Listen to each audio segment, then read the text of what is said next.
Time for the Are We Live song. Gonna just let Facebook catch up as per usual, make sure I'm live in the right place. You know the drill by now. Think I'm live. Yay, I'm in the right place and everything. I love it when that happens. So as per usual, there's a little delay between what I'm saying and what Facebook shows you. So if you're here, if you're catching the replay, if you have any questions, pop them in. Always happy to chat during and after these lives. So for those of you who haven't met me before or who are relatively new to the group, thought I'd give you a quick intro to me and what I do, and this is going to be particularly relevant for the big announcement I've got, which I'm probably going to share before we get into the main nitty-gritty of this because I'm so excited about it. So I'm Shona, I'm a fitness and mindset coach, and I specialise in helping people change how they feel about exercise so they feel more balanced, more empowered, and more informed about what their body and mind need to stay happy, healthy, fit, bendy, whatever it is they're aiming towards. So I work with a range of people from fitness newbies to, I also work alongside Neola Wilby, the pole PT. I literally wrote the book on strength and conditioning for pole dancers, and I help pole dancers reach and exceed their goals too. So I have quite a range of people I work with, but a lot of the things that come up are very similar, and it comes down to we want to understand our bodies. We need a few reframes to have a different way of thinking and talking to ourselves about exercise, and we just want a bit of support, and that's what I'm here to do. So these live videos are part of that process, and today we're talking about how exercise should feel. And you know, if you've joined in my challenge, I'm not a fan of the word should. I always find it a little bit, it puts pressure on, it takes us outside our circle of control and into something else. But sometimes we do need to know what exercise is going to feel like, what to expect, and what different sensations mean. I'm really sorry, I've got a tickly nose now. Ugh. It would start the second I go live. So have you ever been exercising and you feel something and you have no idea what that sensation means? Because I know I sure have, and it can be quite off-putting, and it can make us feel quite uncertain about what to do, if we're doing the right thing. Are we going to hurt ourselves? It's really hard to know what sensations we should expect. Sorry, I'm going to very quickly grab a tissue. My nose is just, it's got perfect timing. It's not even allergy season yet. I'm quite concerned about that. So what should exercise feel like? That's what we're going to talk about today. And because I'm a giant child, I'm going to share with you the big announcement, which is I have spent months working out how best to support people through like a pre-made online program and working out what people actually want and need from me. And I looked at different themes of things, I looked at different ways of doing stuff, and then I realized actually what people want and need from me is the way that I treat every single one of my clients in the first few weeks of our personal training. That is, we work on foundations, we work on breath work, we work on coordination, we work on how things feel. And that is what I'm putting into an 8-week program called Discovery. If you would like to get on the wait list for Discovery, I'm going to just pop the link in the chat now. You'll also get the summary from today's live if you join. So this is a program I'm actively working on at the moment. It's taking up a lot of my time during the day, and it's just super exciting, and it covers a lot of the things we are covering in our lives at the moment. So if you want them in a little bit more detail, get on the wait list. Oh, my nose, obviously, I'm so sorry. Give me 2 seconds, I've lost my tissue. It would run and get itchy during a live, wouldn't it? It's just the rules. And now I have Pippa trying to steal the tissue off me, because who wouldn't have a mop dog that comes and jumps on them? So the first thing I want to say about how movement should feel, and this is one that comes up a lot, it is completely okay if it feels uncoordinated or a bit difficult or a bit unsure, or if you're not quite sure what to expect. That's okay, and that's totally normal. All of us, when we start exercising, have things we do that we're like, is this really how it's meant to feel? And there's an amazing bit of language from my yoga teacher training I'm doing at the moment that I love. Some things can be taught, other things have to be caught. So I can teach you the techniques for a good squat. I can give you cues, I can give you conditioning exercises to help, but you need to feel for yourself what a good squat feels like. And that is the bit that needs to be caught. You need to catch the sensation of that nice balanced squat. And it's okay if there's a bit before we get there that feels a bit unsure. So if something doesn't feel coordinated, doesn't feel like you're in complete control, that's normal, that's okay. All we need to do from there is to slow it down, feel our way through, and just look for those little insights into, oh, actually, that felt better. Or, oh God, that felt worse. I'm not doing it that way again. Because let's be honest, there's times that we all get that too. I'd love to know if you've ever stopped doing something because it felt uncoordinated. I know it can be quite an intimidating sensation when you're like, oh my God, where are my legs going? But actually, it's part of any fitness routine. We're all going to have things that we're like, that did not go as planned.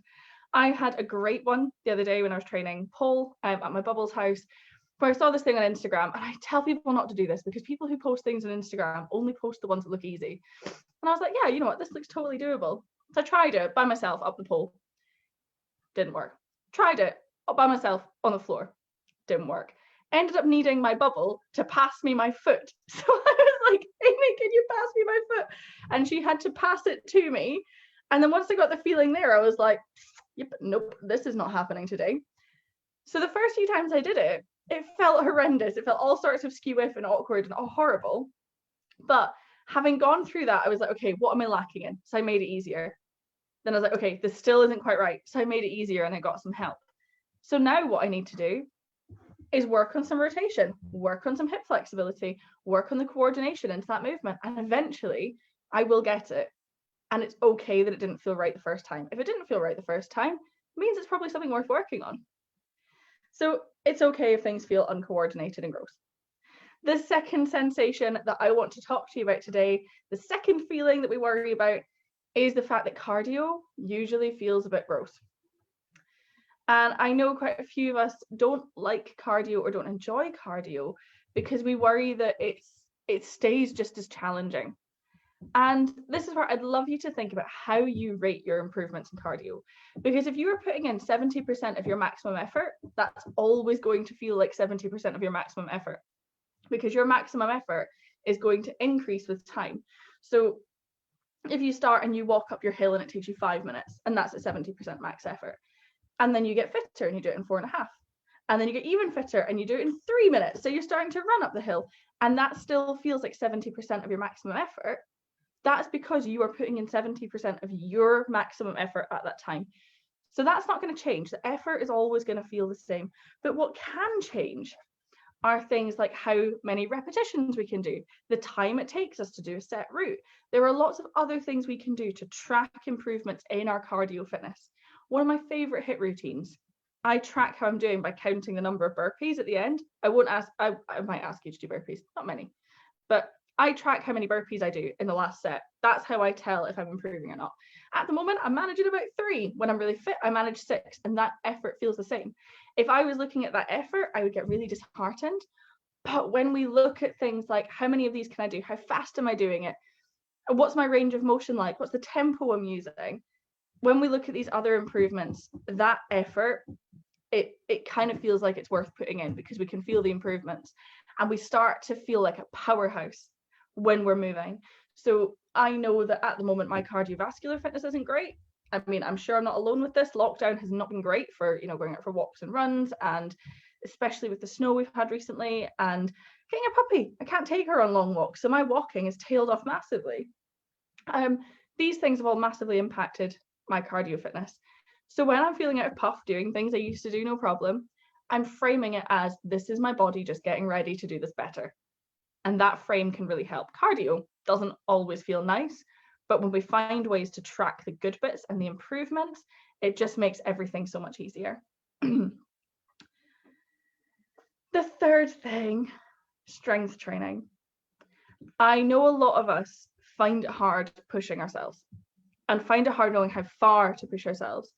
And this is where with strength training, it's quite different to cardio because we're not in that kind of out of puff. I find strength training a bit less of an emotional experience. I'm sorry, there's someone walking along the path, and how very dare they. Pippa, wish. Good lass. With strength training, we want our last rep of whatever it is we're doing to feel like our last rep. So we want to feel like it's not going to happen again.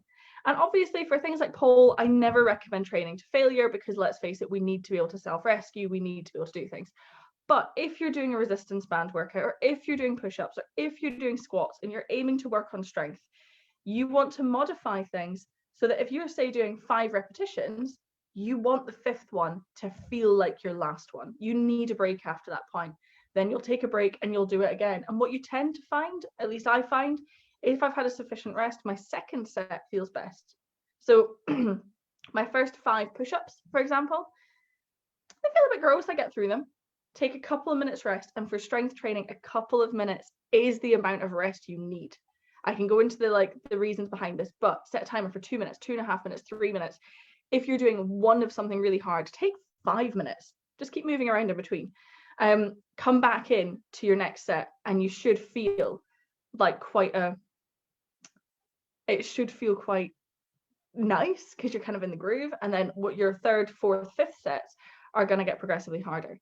So with strength training, it's okay if it feels like that's your last one. That's actually what we're aiming for. We're aiming to work towards that point, as long as we're doing it safely and with good form. That's where we get the adaptation. And I'm not saying you have to be like, beasting your way through everything. It is just a case of like, right, this is my last rep with really solid form that I'm really comfortable in. This is the last one I can do to a high standard. Vanessa saying, I try to do certain things like sweeping the yard and stirring things that are both hands to make both sides of my body are balanced. Cardio, I don't do much at the moment, so I'm putting music on and just dancing to it. Yeah, completely. I love this. I love this so much. Like I have a subscription to like a dancing thing that goes into like the techniques behind things and how to choreograph and all that sort of stuff, because I'm super lame. But that is something that I get a lot of cardio from. And I find that because I'm focusing on something else like dancing, I don't notice the cardio. I'm still getting out of puff, and that's all we need. That's awesome. The 3rd thing I wanted to talk about is stretching. Flexibility training is a real marmite of a kind of training. I love it. My first flexibility goal, my first conditioning goal was flexibility based. It was touching my toes. The goal I'm working on at the moment is actually improving my shoulder flexibility. Sorry, Pippa's having a puppy day today. It's almost like she's an 8-month-old dog, and that's what she is. Who'd have thought? But stretching, a lot of us think it hurts, it hurts, it hurts. If it hurts, we're pushing too far. If it hurts, we're pushing too far. And this is where we can... I'd love to know what she's barking at. Pippa, come. We've also gone a little bit deaf. She's a terrible beast. I think there's someone doing work in the garden kind of across our fence, and she can obviously hear them. And yeah, apparently they're not allowed to be there. She's going through a right phase. So let me just start again. Morning, Nick. So with flexibility training, what we want to aim for is a discomfort and a bit of mild stretching. Yeah, Nick, Pippa, be quiet. I know, right? We want to aim for a little bit of discomfort. We don't want pain. We don't want tearing. We don't want sharpness. We want just a gentle pull. And when I say gentle, you can go for a 4 out of 10, a 5 out of 10. It doesn't need to be really sore to get the results. And actually, if we go for something that is very painful, we are more likely to tense up and not get as much benefit out of the stretch as we would if we dialed back a little bit, relaxed into it, and just let it be quite pleasant. There's a few other things that happen with stretching. So you can get some nervy sensations, for example. That is a normal part of our anatomy. So for some bits of our flexibility, we can be limited by muscles or nerves, or there's a few other things that can go on. But if, for example, I want to stretch my pec and I open my arm out like this, get a bit of nerviness. If I put my hand in like that, it takes the nerviness away and I can focus to stretch my pec. If, however, I open my palm out, I get the worst nervy sensation ever, because what I've done is I've pulled that nerve taut. So if you do experience nerviness, this is something I talk to people about a lot. Drop me a message. Let's actually chat about it. Let's have some time one-to-one to talk through what we need to move around to balance those two sensations. Flexibility training is really important, and it doesn't need to be mega. We don't need to be going for splits or anything crazy. It's an important part of maintaining our range of motion, maintaining our control, and giving ourselves a bit of leeway in the other activities we do. If we've got more flexibility than we need, but we can control that flexibility, we are less likely to injure ourselves. This is all part of making sure we can stay fit to move for longer. The final thing, so I'm not going to cover any more different kinds of training, but if something comes up that you're like, why do I feel like this? Message me, let me know, because there's lots of different sensations we feel when we're training, especially when we're training alone and we don't have as much external stimulus to distract us. Can you hear the bell? I'd love to know if you can hear the bell, because this is Pippa's way of asking to be let outside. And if she needs a wee, she rings it and then sits quietly. When she's being a horror, she rings it aggressively, then comes through and stares at me, which is what she's doing at the moment. You gonna come here? No? She looks like Chewbacca at the moment. She's so hairy. Anyway, the fifth thing that I want you to pay attention to with the different sensations you might feel when you're exercising is a process for checking in with your emotions. RAIN. So RAIN. It stands for recognize, acknowledge, investigate, and nurture. So if you think about how that might apply to our emotions, we recognize we're feeling something, we acknowledge it's there, it's neither good nor bad, we're just like, okay, this is what I'm feeling. We investigate why we're feeling it, and then we nurture those feelings. The same when it comes to our physical sensations. So we recognize we're feeling something, like, oh, that stretch feels a bit funny. We acknowledge it. Quite often our body panics and goes, that must be pain, at everything. Take a moment, acknowledge it. Is it a good sensation, a bad sensation, a helpful sensation, an unhelpful sensation? What is it? Is it just a sensation? Is it just a bit of stiffness? Is it a bit of tiredness? Have a look. Investigate why it's happening. Have you just done a massive set of something and now you're knackered? That could be why you feel tired. Have you just been stretching things? Have you been sitting still lots so you're feeling stiff and that's why you're getting a stretch? And then from there, you can take appropriate action to nurture that sensation. So if it is pain and it's too much in your stretch, you're going to dial it back and you're going to get some movement in. And it's as simple as that. It's making sure you are working with the sensations you feel.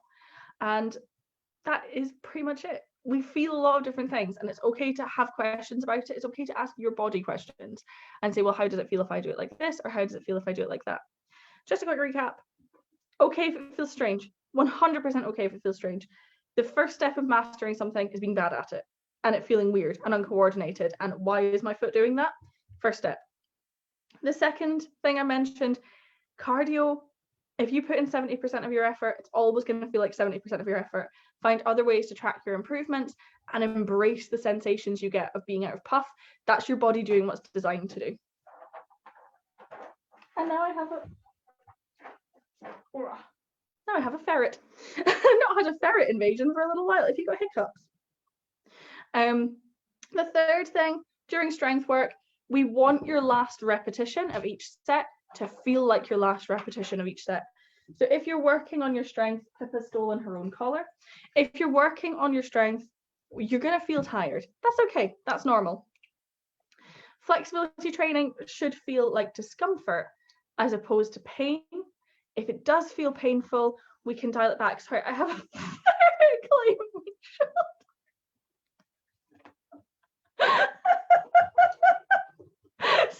I could feel her climbing up the back of my jumper, and I was like, she's gonna make it. She's actually gonna do this. So stretching shouldn't feel painful. A bit of discomfort is normal. And finally, RAIN. Recognize, acknowledge, investigate, and nurture the sensations you get when you're exercising, because different sensations are completely normal. It's just part of the fun of what we do, and that is moving, exploring, and playing. And for those of you who missed it at the beginning, it's trying to steal her collar. I'm putting it back on you. For those of you who missed the bit at the beginning, please check out the link in the comments. I'm going to share it again. Make sure you check it out. Discovery is a program I'm working on that is designed to help take you through the first things I do with all of my personal training clients. We do a lot of breath work, we do a lot in coordination, we explore different kinds of movement. That is what Discovery is all about. I'm working on it behind the scenes at the moment, and I'm going to be sending you regular updates on when it's due to land, including having a status update page, because I'm being a nerd and I've got graphs and everything. So make sure you check that out, get your name on the waitlist, and more information will follow shortly. I'd apologize for the animal invasions, but I'm pretty sure it's why 90% of you are here. So I hope you enjoyed that cameo from Bon Bon and Pippa chatting to everybody. And if you have any questions, if you're catching the replay, let me know. I will always do my best to get back to you as quickly as I can when you comment on these videos. So get in touch. Let me know if I can help. What are you feeling that feels a bit weird that you might need some help with? And I look forward to seeing you next week. I'll be sharing the details for next week's Fitness and Mindset Made Simple on Tuesday. So you'll get to find out then. But if you have any questions, let me know, and you never know, I might get it covered for you. And yeah, I think that's everything. Shout if you're catching the replay and you've got any questions. Lovely to see you all. Thank you for watching, and I'll see you again soon. Bye. Oh, I missed the button.